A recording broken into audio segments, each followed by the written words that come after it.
నమస్తే, నేను సంజు నాయక్. అప్డేట్స్ చూస్తే రాష్ట్రంలో ఏ రైతు అధైర్యపడొద్దని, ఆత్మహత్యలు చేసుకోవద్దని సీఎం చంద్రబాబు విజ్ఞప్తి చేశారు.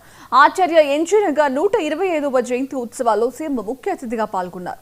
రైతులను ఆదుకునేందుకు అత్యధిక ప్రాధాన్యం ఇస్తున్నామని, మొన్నటి తుఫాన్లో నష్టపోయిన రైతులను ఆదుకున్నామన్నారు. మేమొచ్చాక పంటల బీమా చెల్లించి రైతులకు అండగా నిలిచామని చెప్పారు.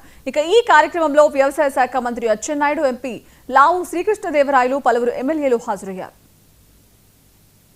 ఖర్చులు తగ్గించడంలో మన దేశంలో ఇంకా రైతు సమస్యలు ఉన్నాయి.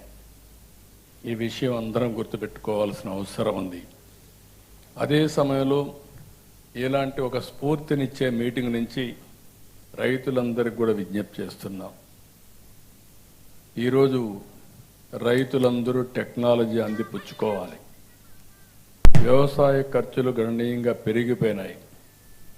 అందుకే ఎన్జీ రంగా ట్రస్ట్ కూడా పెద్ద ఎత్తున ఖర్చులు తగ్గించి రైతుల ఆదాయాన్ని పెంచడానికి ఏమేం చేయాలనో వాళ్ళు కూడా ప్రయత్నం చేస్తున్నారు. ఇంకొక పక్కన యూనివర్సిటీస్ కానీ ఇవన్నీ ఉన్నాయి. వీళ్ళు కూడా చాలా పెద్ద ఎత్తున రీసెర్చ్ చేయాల్సిన అవసరం ఉంది. అందుకే ఈరోజు రైతును అన్ని విధాలా బాగు చేయడం కోసం ఈ ప్రభుత్వం పనిచేస్తున్నాం. వ్యవసాయానికి పెద్దపీట వేసాం.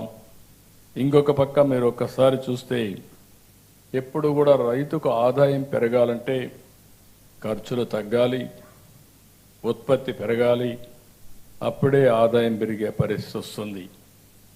అందుకే మొన్న కూడా మీరు చూస్తే ఎప్పుడూ తెలుగుదేశం పార్టీ అధికారం ఉన్న రైతు సంక్షేమం కోసం పనిచేస్తున్నాం. మన దేశంలో ఇంకా రైతు